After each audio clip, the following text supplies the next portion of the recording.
ইউনুস মনে করেছে কি কারণে আযাব আসে নাই আমরা জানতে পারি নাই, আমি বুঝতে পারি নাই। এই জন্য ইউনুস নবীর সম্প্রদায়ের মধ্যে একটা নিয়ম ছিল, যারা মিথ্যাবাদী সাব্যস্ত হবে তাদেরকে হত্যা করে ফেলা হবে। ইউনুস নবী চিন্তা করলেন, আহারে এখন তো আমার সম্প্রদায় আমাকে মিথ্যাবাদী বলবে, সম্প্রদায় বলবে ইউনুস তুমি বলছিলা 3 দিন পরে আযাব আসবে, অথচ 3 দিন পরে আযাব আসে নাই। এই ইউনুস, এই জন্য তোমাকে এখন হত্যার ফয়সালা করা হয়েছে। ইউনুস নবী এই হত্যার ভয়ে তিনি ওই এলাকা ছেড়ে অন্য এলাকায় চলে যাওয়ার নিয়ত করলেন, অথচ ইউনুস নবীকে আল্লাহ পাক এখনো ওই এলাকা ছাড়ার নির্দেশ দেয় নাই।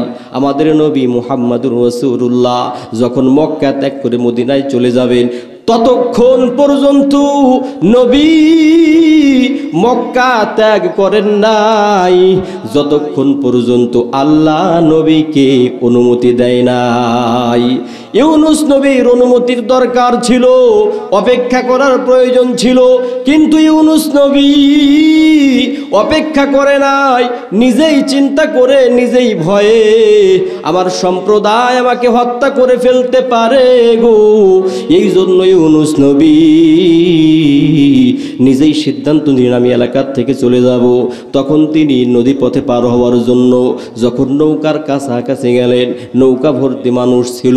ওই নৌকায় ওঠার পর নৌকা কিছু দূর যাওয়ার পরে একা একাই নৌকা থেমে গেছে। কার হুকুমে? জোরে বলে। নৌকার মাঝি বলল, এই নৌকার এমন একটি বৈশিষ্ট্য আছে, যখন কোনো গোলাম মালিকের অনুমতি ব্যতীত আমার এই নৌকায় এসে সোয়ার হয়, মালিকের অনুমতি ব্যতীত পলায়ন করে আমার নৌকায় এসে সোয়ার হবে। আমার নৌকার বৈশিষ্ট্য হলে নৌকাটা দাঁড়ায়া যাবে। ইউনুস নবী এবার বললেন, সেই ফেরারি গোলাম হলো আমি, কারণ আমি আমার রবের অনুমতি ব্যতীত আমি আমার এলাকা ছেড়ে চলে যাওয়ার জন্য প্রস্তুতি গ্রহণ করেছি। এই জন্য তোমরা আমাকে নদীতে ফেলে দাও, অন্যথায় তোমাদের নৌকা যাবে না। মাঝি বলল, না না, আপনি একজন সম্মানিত ব্যক্তি, এটা কেমন করে হয়? ও ইউনুস, তোমাকে আমরা এইভাবে ফেলতে পারি না, আমরা লটারি করব। আমরা কি করব? লটারি করব। ফাসাহামা ফাকানা মিনাল মুদহাদিন। এরপরে লটারি করা হলো। লটারি করার পর প্রত্যেকবার ইউনুস নবীর নাম উঠতে লাগলো। মানুষগুলো তখন বাধ্য হলো ইউনুস নবীকে বলার জন্য, নবী তুমি এই নৌকার থেকে নেমে যাও। ইউনুস নবী এবার নৌকার থেকে ঝাঁপ দিবেন। ওই রাত্রে বেলায় গভীর সমুদ্রের মধ্যে ইউনুস নবী ঝাঁপ দিবেন। আমার ভাইয়েরা, ওইদিকে আল্লাহ পাক বড় একটা মাছকে ওই নৌকার কাছে রেখা দিয়েছিলেন। এই মাছ ইউনুস এখন লাভ দিবে, তুমি যাও মুখটাকে বড় কইরা ইউনুস নবীকে তোমার পেটের মধ্যে ঢুকাইয়া নিবা, তবে তুমি তাকে খাইবা না। আমি ইউনুসকে শাস্তি দিতে চাই। এর কারণ হলো ইউনুস ওই এলাকা ত্যাগ করতেছে, আমার অনুমতির অপেক্ষা করে নাই। আমি ইউনুসকে অনুমতি দেই নাই এই এলাকা ত্যাগ করার জন্য। ইউনুস নিজে নিজেই ত্যাগ করে চলে যাইতেছে। এবার আল্লাহ পাক ইউনুস নবীকে শাস্তি দেওয়ার জন্য মাছ রেডি করে দিলেন। ইউনুস নবী যখন সমুদ্রের মধ্যে রাত্রে বেলায় ঝাঁপ দিল গো, ঝাঁপ দিতে দেরি, মাছটা ইউনুস নবীকে পেটের মধ্যে নিতে দেরি করে নাই। আমার ভাইরা, তাহলে বলেন তো পানির নিচে অন্ধকার আছে না নাই? জোরে বলেন। রাত্রেবেলা এক অন্ধকার, 2 নম্বরে পানির নিচে অন্ধকার, 3 নম্বরে মাছের পেটের অন্ধকার। তাহলে অন্ধকার কয়টা? জোরে বলেন। আল্লাহ পাক এই ব্যাপারে বলেন, ফানাদা ফিজ-যুলুমাত ইউনুস নবী যখন এই বিপদের মধ্যে পড়া গেল, আমার ভাইয়েরা আওয়াজ দেন, ইউনুস নবীর এই বিপদে ফেলাইছেন কে? জোরে বলেন কে? যে আল্লাহ বিপদ দেন ওই আল্লাহ উদ্ধার করতে পারেন কি পারেন না? হাত উঁচা করে বলেন পারেন কি পারেন না? তাহলে বিপদে আপদে ডাকবেন কাকে? আরো জোরে বলেন কাকে? নাকি পীর বাবাকে ডাকবেন, নাকি কোনো খাজাকে ডাকবেন? আমার ভাইয়েরা, ওই দিন আমি একটা লোককে জিজ্ঞাসা করি, ওই লোকটা ফ্যামিলি সহ আমেরিকাতে থাকে। আমি জিজ্ঞাসা করলাম, আমার ভাইয়েরা এই লোকটা আমেরিকাতে গেল কেমনে? তখন আর একজনে জবাব দেয়, ওই লোকটা হলো ফরিদপুরের আটরশির মুরিদ, খাজা বাবার মুরিদ, এই জন্য ওইখানে হয়তো কোনো কারিশমা আছে। নাউজুবিল্লাহ বলে, মানে সে বুঝাইতেছে যেহেতু সে আটরশির মুরিদ, এই আটরশি বাবাই তাকে দয়া করে আমেরিকা পাঠাই দিছে। নাউজুবিল্লাহ বলেন। আমাদেরকে বিপদে আপদে সাহায্য করেন কে?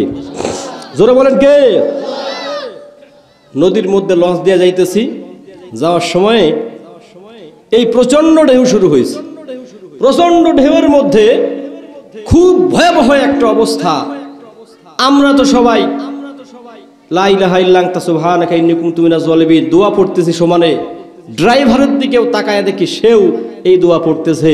মুসলমানরা তো সব পড়ে, এক কোনায় দেখি কিছু হিন্দু মানুষ আছে। ওইখানে আমি গেলাম, যাওয়ার পরে আমি আস্তে করে একটু মনোযোগ দিলাম যে এরা কি পড়ে একটু শুনি। আমরা তো আল্লাহরে ডাকতেছি, এখন ওরাও দেখি আস্তে আস্তে পড়ে আল্লাহ আল্লাহ সুবহানাল্লাহ বলে। আমি ওদেরকে বললাম, ভাই আল্লাহকে তো আমরা ডাকি, তোমরা তো স্বাভাবিকভাবে যাকে ডাকো সে তো ভগবান, সে তো আল্লাহ না, তাহলে তোমরা এখন ভগবানকে বাদ দিয়া আল্লাহর নাম নিচ্ছ, এর কারণ কি? তখন তারা বলতেছে, হুজুর ভগবান এখন কাজ করতেছে না। সুবহানাল্লাহ বলেন। বিপদে আপদে সব জায়গায় সাহায্য করেন কে? জোরে বলেন কে? আপনাকে আমেরিকা যদি পৌঁছাইতে হয় পৌঁছাইয়া দিবেন কে? আপনাকে যদি মদিনায় পৌঁছাইতে হয় পৌঁছাইতে দিবেন কে? অথচ এই ভণ্ডগুলা বলে, আমি জীবন মারুন নাও ভাসাইলাম, জীবন মারুন নাও ভাসাইলাম খাজা, তোর নামে আমারে লইয়া যাও গো মদিনার পানে। নাউজুবিল্লাহ বলেন। আচ্ছা বলেন তো, এই গলা কাপা কাপির কোনো দরকার আছে? তারপরে কি বলতে, জীবন মরণ নাও, জীবন মরণের নৌকা ভাসাইলাম খাজা তোর নামে। আপনারা বলেন তো, জীবন মরণের নাও ভাসাইতে হবে কার নামে? জোরে বলেন কার নামে? এভাবে বলা দরকার ছিল, আমি জীবন মরণ নাও ভাসাইলাম আল্লাহ তোমার নামে। বলেন, আমি জীবন মরণ, আবার আমারে লইয়া যাও মদিনার পানে। আমি জীবন মরণ নাও ভাসাইলাম আল্লাহ তোমার নামে, আমারে লইয়া যাও গো মদিনার পানে। আল্লাহু আকবার বলে। তাহলে বিপদে আপদে সাহায্য চাইবেন কার কাছে? জোরে বলেন কার কাছে? আল্লাহ ছাড়া কেউ কি আপনাকে সাহায্য করতে পারবে? আল্লাহ বলেছেন, ওয়া ইয়ামসাসকাল্লাহু বিদুররিন ফালা কাশিফা লাহু ইল্লা হু ওয়া ইয়ুরিদকা বিখাইরিন ফালা রাদ্দা লিফাদলি। আল্লাহ বলেন, হে নবী তুমি জানায়া দাও, তোমাকে যখন কোনো বিপদ আঁকড়ে ধরবে ওই বিপদ থেকে বাঁচানোর মালিক আর কেউ না। আর যখন আল্লাহ তোমার উপকার করবে, আল্লাহ তোমার সাহায্য করবে, তখন ওই সাহায্য সরাইয়া দিতে কেউ পারবে না। ঠিক কিনা জোরে বলে? রাস্তা দিয়ে যাইতেছে এরকমেরই এক ভণ্ড পীর। সব পীর তো আর ভণ্ড না, ভালো পীর আমাদের সমাজে আছে না নাই? ভালোও আছে খারাপ আছে। ভালো জায়গা যাইতে হবে, ভণ্ড জায়গা দূরে থাকতে হবে। এই পীর মুরিদকে বলেছে, তোমার নামাজ রোজা আমার করে দিতে হয়, তোমার আখেরাত আমি দেখবো, তুমি আমার দুনিয়াটা দেখো। আমি তো দুনিয়া করতে পারি না, তোমার নামাজ রোজা সব আমি দেখবো। নাউজুবিল্লাহ বলেন। একজনের নামাজ রোজাকে আর একজনে আদায় করে দিলে হবে? আমি যদি এখন আপনাদেরকে বলি, ভাই আপনাদের আজকের থেকে আর কোনো নামাজ কালাম পড়া লাগবে না, আমি আপনাদের পক্ষ থেকে পয়সা দিব, এইভাবে যদি পয়সা দেই আপনারা কি আল্লাহর কাছ থেকে বাঁচতে পারবেন? জোরে বলেন। কেন? কারণ এই নামাজ একজনের আর একজন পড়ে দিলে হয়। শীতের রাত্রে, গভীর শীত, কঠিন, তো খুব মহা খুশি, আমার জমি দিয়া দিছে। তা বলতেছে বাবা কখন মারা যায়, তো মরার আগে জমিটা আমার একটু দেখাইয়া দাও, আমি একটু চিহ্নিত করে ছেলে পেলেকে দেখাইয়া দিই। এখন জমির মাঝখানে মাঠের মধ্যে যদি যাওয়া লাগে, আইল আছে না চিকন চিকন, এই আইল দিয়েই তো যাওয়া লাগবে। এখন মুরিদে আগে চলে গেছে হাঁটতে হাঁটতে, পিছনে পিসাব তাকায় দেখে পিসাব নাই, ওই দূরে এক জায়গা পড়ে রয়েছে, হাঁটতে পারতেছে না আইল দিয়া। তখন বলতেছে বাবা তুই এরকম সামনে চলে যাইতেছিস, আমি তো পিছনে পড়ে রয়েছি, এদিকে আয় আমারে নিয়ে যা। ওনারা নিতে আসছে, তা বলতেছে কি ব্যাপার আপনি আইল দিয়ে আসতে পারলেন না? কয় বেটা বুঝোস না এই যে আইল, আমরা মুরব্বী হয়ে গেছি, আইল দিয়ে এখন যাওয়া যায়, আমরা ধরে নিবি না? তখন মুরিদে পীরের পাশা একটা লাথি দিয়ে বলতেছে বেটা তুই এই দুনিয়ার থেকে এত বড় আইল দিয়ে চলতে পারিস না, আর আখেরাতে তুই কিভাবে সেই চুলের চাইতে চিকন পুল সিরাত আমারে পার করাবি, ঠিক কিনা জোরে বলে? এ কি সম্ভব?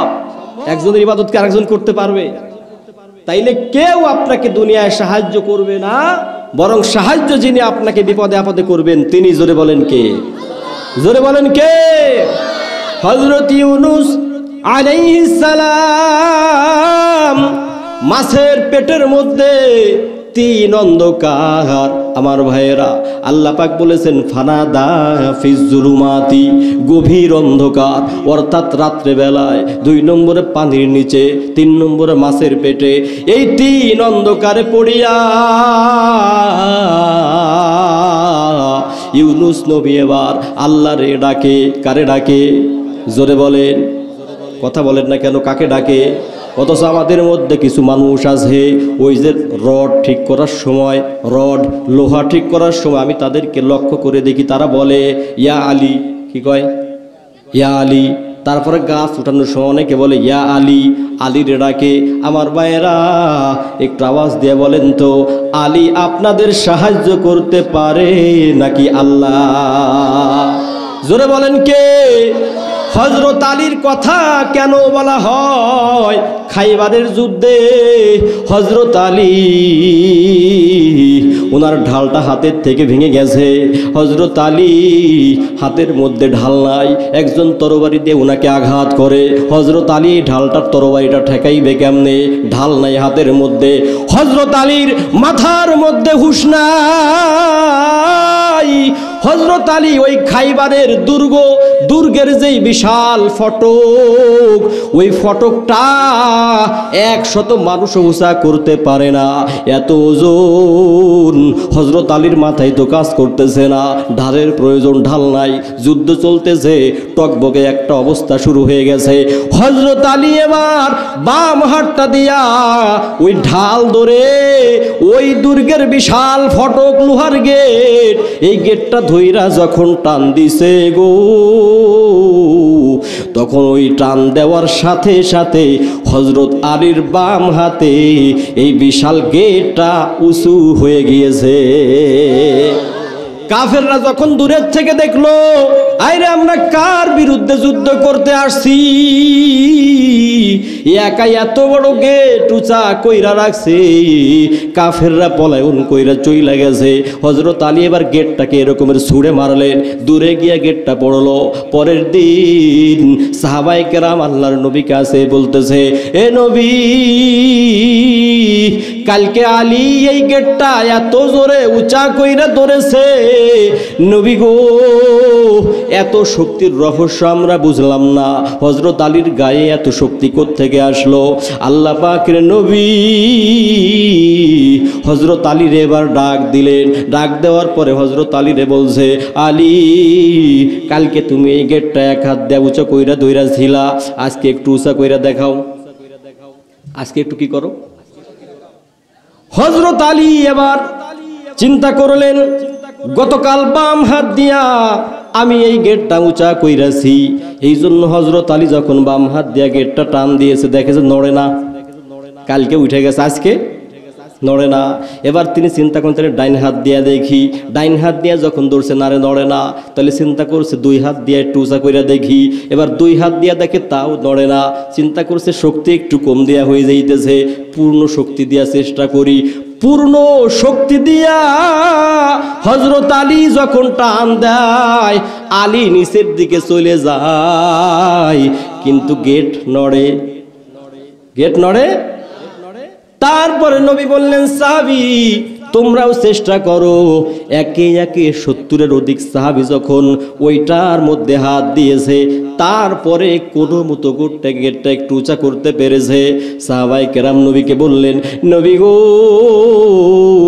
আজকে আমরা 100 মানুষ যেই গেট নড়াইতে পারি না, কালকে হযরত আলী বাম হাত দিয়ে এই গেটটা কেমন করে উঁচা কইরা ফেললো। আল্লাহর নবী বললেন, আমার সাহাবীরা শোনো, কালকে যখন যুদ্ধ করার সময়ে হযরত আলীর হাতে ঢাল নাই, হযরত আলী যখন ঢাল নেওয়ার জন্য ফটকের মধ্যে হাত দিয়েছে, হযরত আলীর হাতের উপরে আমার আল্লাহর হাত ছিল, এই জন্য গেটটা উঁচু হয়ে গেছে। তাহলে বলেন তো, হযরত আলীর শক্তি না আল্লাহর শক্তি? তাহলে এই যে যারা লোহা সোজা করার সময়ে গাছ উঠাইতে গিয়া বলে ইয়া আলী, কি বলে? ইয়া আলী, আলীরে ডাকে। আবার অনেক ভাইরা আছে আল্লাহ রাসূল আল্লাহ, আল্লাহর সাথে নবীকেও ডাকে। আবার ভাইরা, নবীরও কি আপনাকে সাহায্য করার ক্ষমতা আছে? জোরে বলেন। নবীর ক্ষমতা নাই, কোনো ফেরেশতার ক্ষমতা নাই, একমাত্র ক্ষমতা বিপদের মধ্যে পড়লে আপনাকে একমাত্র সাহায্য করার মালিক। জোরে জোরে বলেন তো কে? আর একটু জোরে শুনতে চাই, জোরে বলেন কে? হাত উঁচা করেন সবাই, জোরে বলেন কে?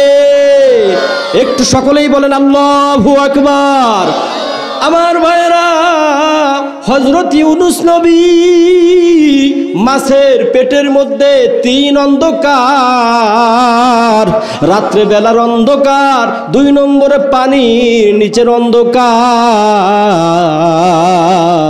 3 নম্বরে মাছের পেটের অন্ধকার। আমার ভাইরা, মাছের পেটে ইউনূস এখনো মরে নাই, অথচ আমাকে আপনাকে কোনো মাছ যদি পানির মধ্যে গিলে ফেলে ঘন্টার পর ঘন্টা রাখে, তাহলে আপনি বেঁচে থাকবেন না মারা যাবেন?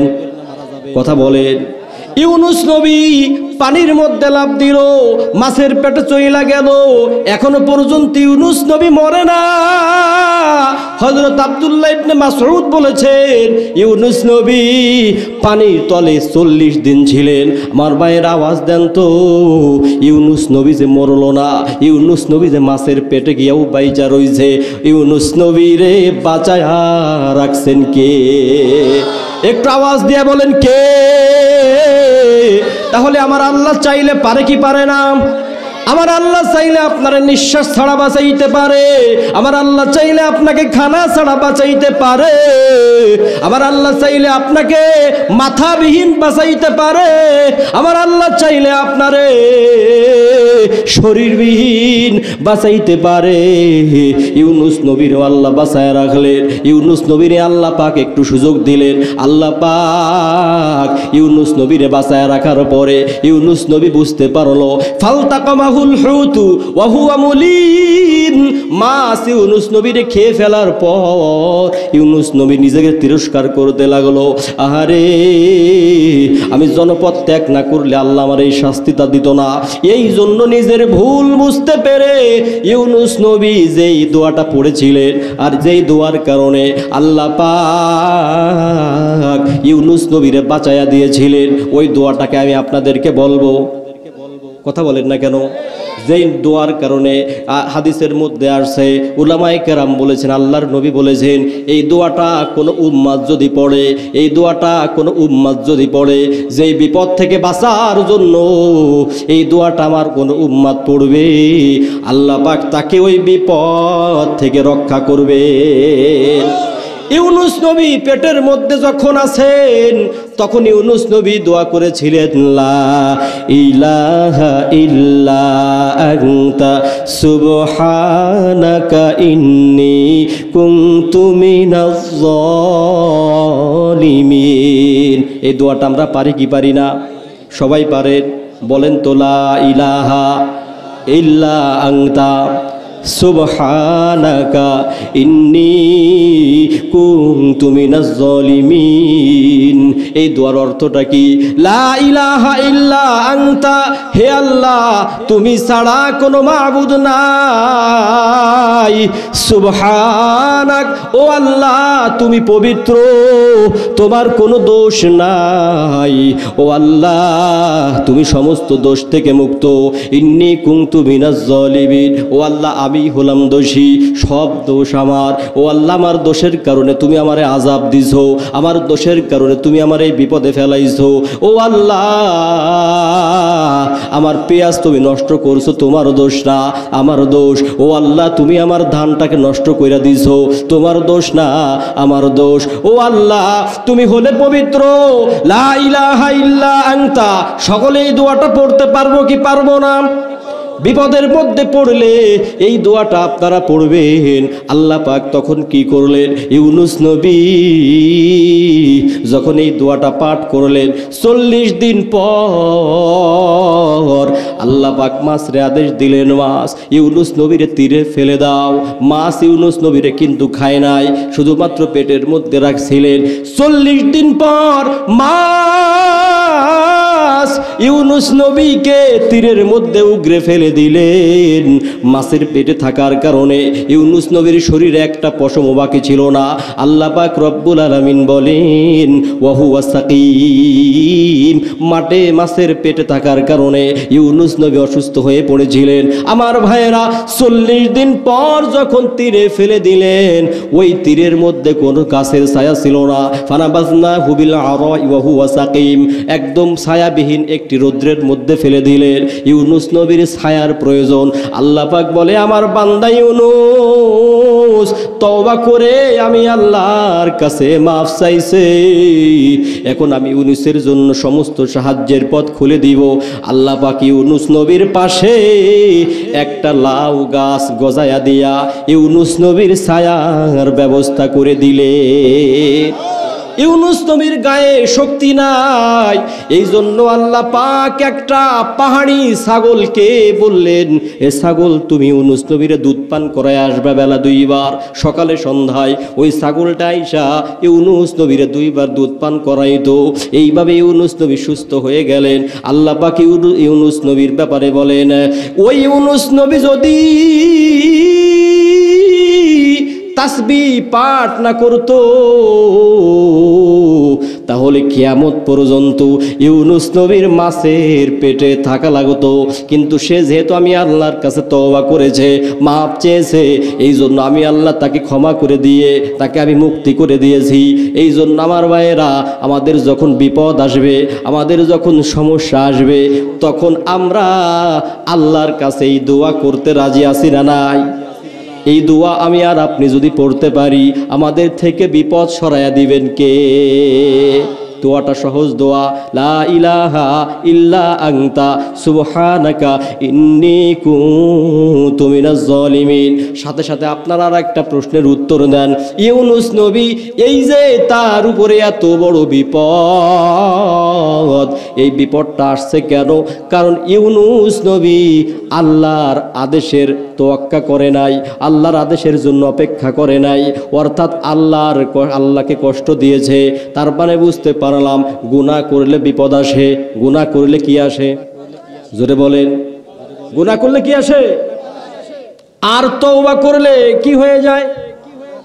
গুনার তওবা করলে বিপদ চলে যায়, বিপদ সরে যায়। ইউনুস নবীর সম্প্রদায়ের উপর থেকে বিপদ চলে গেল, ইউনুস নবীর থেকে বিপদ চলে গেল। একটাই মাত্র পথ, আল্লাহর কাছে হাত তুলে বলে, আল্লাহ, ও আল্লাহ, আমি যেই ভুলগুলা করেছি কোনোদিন আর এই ভুল করব না। ও আল্লাহ, আমি ভালো হয়ে গেলাম, আমি আজকের থেকে তওবা করে নিলাম। এইভাবে যদি আমি আর আপনি আল্লাহর কাছে তওবা করতে পারি, আমাদের সকল বিপদ সরাইয়া দিবেন কে? সকলেই বলি আল্লাহু আকবার। একটু জিকির করি, লা ইলাহা ইল্লাল্লাহ।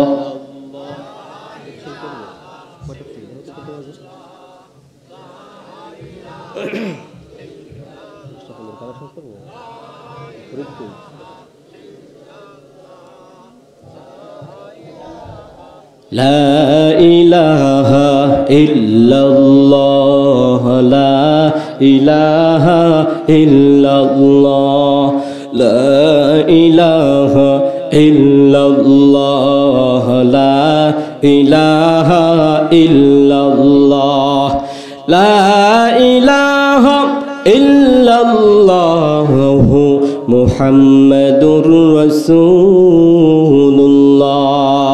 সাল্লাল্লাহু আলাইহি ওয়াসাল্লাম।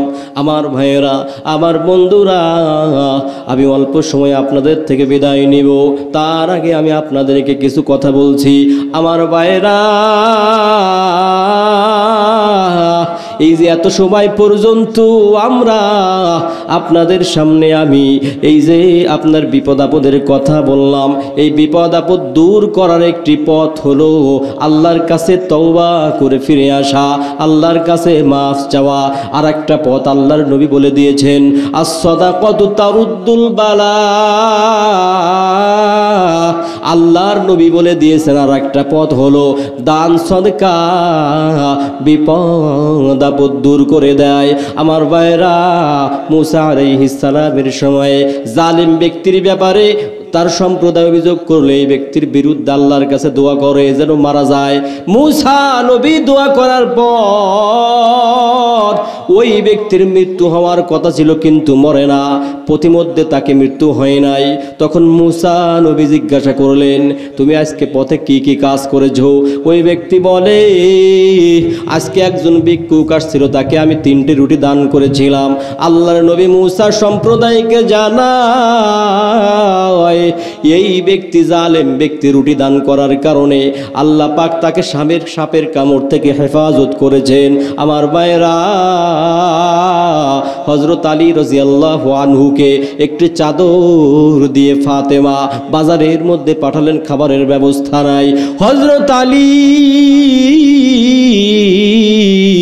ওই বাজারের মধ্যে যাওয়ার পরে চাদরটা বিক্রি করে দিলেন, 10 দিরহাম পাইলেন। পাওয়ার পর পথের মধ্যে একে একে 6 জন ভিক্ষুক দাঁড়াইলো। 6 জন ভিক্ষুক দাঁড়ানোর পর 10 জন ভিক্ষুক দাঁড়ানোর পরে তিনি 10টা দিরহাম দিয়ে দিলেন। আল্লাহর ওয়াদা হলো, মান জাআ বিল হাসানাতি ফালাহু আশরু আমসালিহা। আমি আল্লাহর পথে 1 টাকা যদি কেউ দেয়, আমি আল্লাহ তাকে 10 টাকা দান করব। আমার ভাইরা, হযরত আলী 10 দিরহাম দিয়ে দেওয়ার পরে উনি ফাঁকা হাতে বাড়ি চলে আসছে। এই সময় হযরত জিবরাইল একটা উট নিয়া মানুষের সুরত দিয়া হযরত আলীর কাছে এসে বলছে, ভাই উটটা কিনবা নাকি? হযরত আলী জানায়, আমার উট কেনার সামর্থ্য নাই, আমার কাছে কোনো টাকা নাই, আমি কেমন করে উট কিনবো? হযরত জিবরাইল মানুষের সুরত নিয়া হযরত আলীরে জানায়, আলী নগদ টাকা দেওয়ার দরকার নাই, তুমি পরে টাকা দিও, উটটা বাকিতে নিয়ে যাও। তাইলে কত টাকা? তখন ওই ব্যক্তি জানায়, উটটার দাম হলো 140 দিরহাম। কয় ঠিক আছে, পরে টাকা দিব। এরপরে আল্লাহ পাক আর একজন ফেরেশতা মিকাইল আলাইহিস সালাম রে পাঠালেন, এ মিকাইল যাও তার থেকে উটটা কিনে নাও। মিকাইল বলল, ভাই আলী উটটা বিক্রি করবা নাকি? হযরত আলী জবাব দেয়, বিক্রি করব। মিকাইল বলে, কত টাকা? হযরত আলী বলে, 200 দিরহাম হইলে আমি উটটা বিক্রি করতে পারি। তখন 200 দিরহামের বিনিময়ে হযরত আলী উটটা বিক্রি করে দিলেন। আমার ভাইয়েরা, একটু পরে জিবরাইল আসছে, আমার টাকাটা দিয়া দাও। জিবরাইল পায় তো 140 টাকা। হযরত আলী 140 দিয়া দিলেন। হযরত আলীর কাছে কত টাকা আছে? 60 টাকা। এই 60 টাকা হযরত আলী দিয়েছিল 6 টাকা। আল্লাহ পাকের ওয়াদা, 1 টাকা দিলে আমি আল্লাহ 10 টাকা দিব। হযরত আলী 6 দিরহাম দান করলেন। আল্লাহ 1 দিরহামের বিনিময় হযরত আলী রে 60 দিরহাম দিলেন। সুবহানাল্লাহ বলেন। আমার ভাইরা, এই যে একটি মাদ্রাসা, এত সুন্দর একটি মাহফিল, 25 বছর ধরে মাহফিলটি হয় আপনাদের সহযোগিতায়। এই মাদ্রাসার মধ্যে অনেক কাজের প্রয়োজন। মাদ্রাসাটা অনেক দিন বন্ধ থাকার পরে আবার স্টার্ট হয়েছে। অনেক বাচ্চা কাচ্চা এই রে, মাদ্রাসার মধ্যে প্লাস্টারের প্রয়োজন, মাদ্রাসার মধ্যে ইটের প্রয়োজন, মাদ্রাসার মধ্যে বালু সিমেন্টের প্রয়োজন। এই জন্য আমার কোন দিন দরদি ভাইয়েরা আছেন যারা এই মাদ্রাসার জন্য একজন আল্লাহর বান্দা চাই, এখন না হোক পরে দিবেন। আল্লাহর একজন বান্দি, রহমতের নবী, দয়ার নবী গো, এই নবীর কাছে ইহুদি আসছে। আসার পরে ইহুদি নবীকে বলছে, নবী গো আমার কাছে কিছু টাকা আছে, কিন্তু এই টাকাগুলো আমার এখন খরচ হয়ে যাবে। ও নবী, এই টাকাগুলো আপনি রাইখা দেন। টাকাগুলা রাখার পর নবী গো যখন খেজুরের মৌসুম আসবে, খেজুরগুলো পাকা শুরু করবে, ও নবী এই খেজুরগুলা আপনি তখন আমাকে এই টাকার বিনিময়ে দিয়ে দিয়েন। আমার ভাইয়েরা, আল্লাহর নবী সরল মনে ওই টাকাগুলা রেখে দিলেন।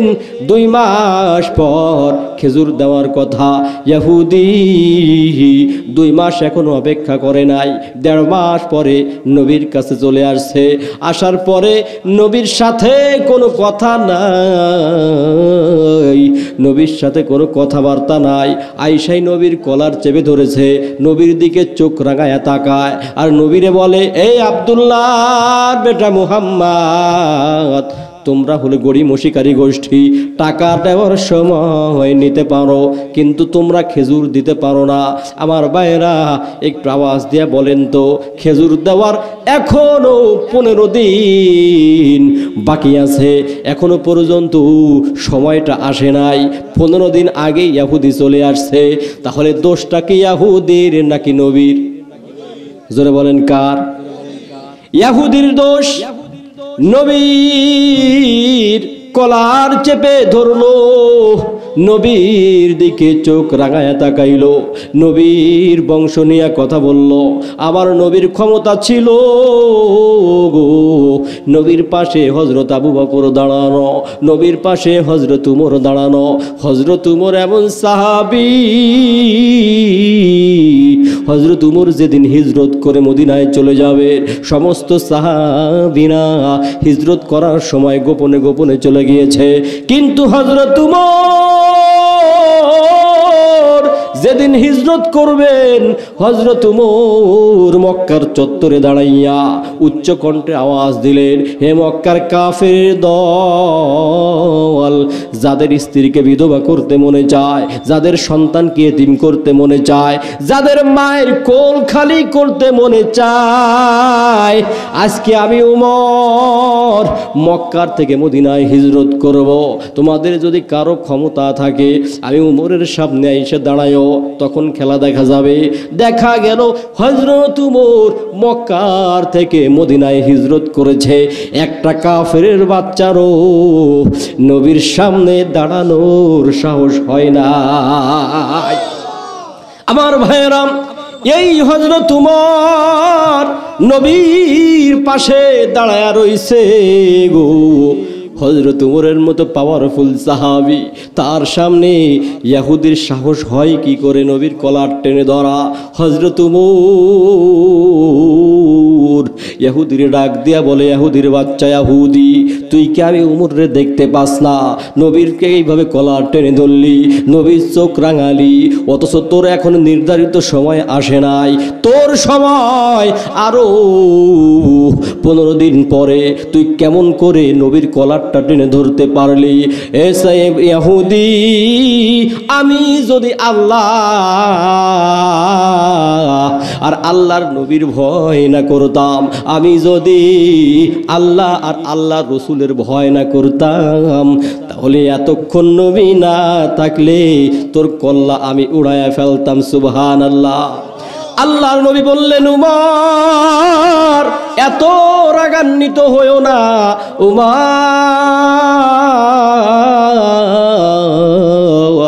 ইহুদি আমার কাছে খেজুর পায়। উমর গো যাও যাও, ইহুদি যেই পরিমাণ খেজুর আমার কাছে পায় তার থেকে অনেক বেশি পরিমাণ খেজুর ইহুদিকে তুমি দিয়া দাও। সুবহানাল্লাহ বলেন। হযরত উমর এবার ইহুদিকে ডাক দিয়ে বলে, আয় আমার সাথে আয়, গুদাম থেকে তোর খেজুর আমি মেপে দিয়ে দিচ্ছি। আমার ভাইয়েরা, ইহুদি হযরত উমরের সাথে খেজুর নেওয়ার জন্য রওনা হয়েছে। কিছু দূর যাওয়ার পর ইহুদি উমরকে ডাক দিয়ে বলে, ভাই ওমর দাঁড়াও, তুমি কি মনে করেছো আমি ইচ্ছা আমি কি নবীর সাথে এটা একা একাই করে ফেলেছি? ও উমর, না না, মুহাম্মদের সঙ্গে এই আচরণটা আমি এই জন্যই করেছি, এইটা আমি ইচ্ছা করেই করেছি। হযরত উমর ডাক দিয়া বলে, কিরে ইহুদি তুই এই কাজটা কেন করলি? ইচ্ছা করেই তুই এই কাজ করার সাহস কেমনে করলি? ইহুদি এবার ডাক দিয়া বলে, উমর আমি তাওরাত কিতাব পড়েছি। ও উমর, ওই তাওরাত কিতাবের মধ্যে মুহাম্মদের সমস্ত গুণাবলী লিপিবদ্ধ আছে। উমর রে, মুহাম্মদের সব গুণাবলী সব কিছুই মুহাম্মদের সাথে তাওরাতের মিলিয়া যাইতেছে, কিন্তু দুইটা গুণ, এই দুইটা গুণ আমি বের করার জন্য মুহাম্মদের সঙ্গে আচরণ করেছি।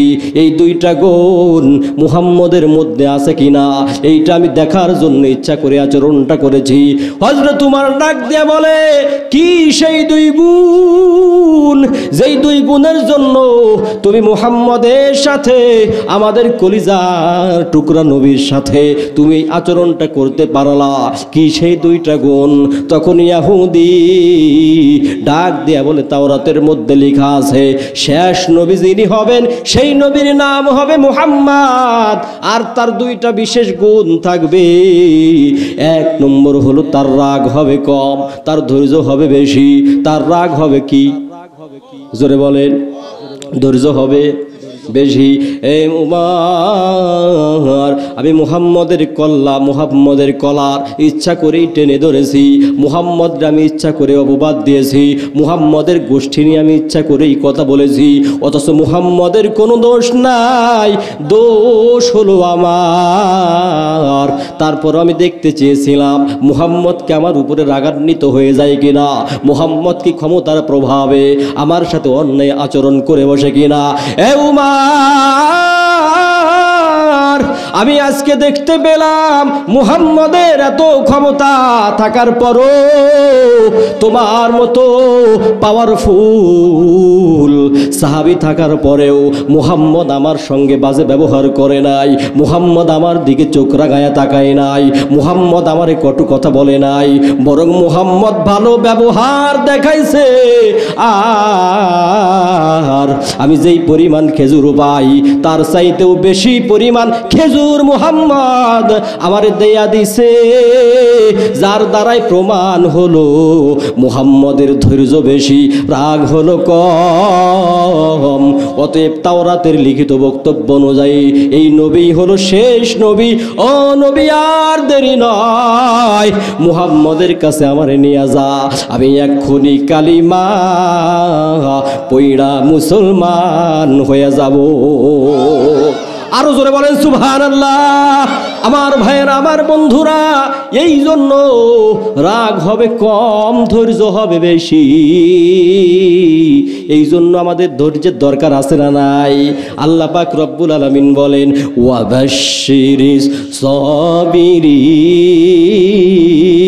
সাবিরিন। আল্লাহু আকবার। আল্লাহ পাক বলেন সূরা বাকারায়, তুমি ধৈর্যশীলদেরকে নবী সুসংবাদ দিয়ে দাও। আমার ভাইয়েরা, আমাদের স্ত্রীরা অনেক সময় আমাদের সঙ্গে উল্টা পাল্টা করে, আমাদের ধৈর্যের দরকার আছে না নাই? নারায়ে তাকবীর। প্রধান বক্তার আগমন, শুভেচ্ছা স্বাগতম বলেন। প্রধান বক্তার আগমন। আল্লাহ পাক আমাদেরকে যা কিছু বলেছি, আল্লাহ আমাদেরকে এগুলোর উপরে আমল করার তৌফিক দান করুন, আমিন। ওয়া আখিরু দাওয়ানা আলহামদুলিল্লাহি রাব্বিল আলামিন। হুজুর এসে গিয়েছেন। হুজুর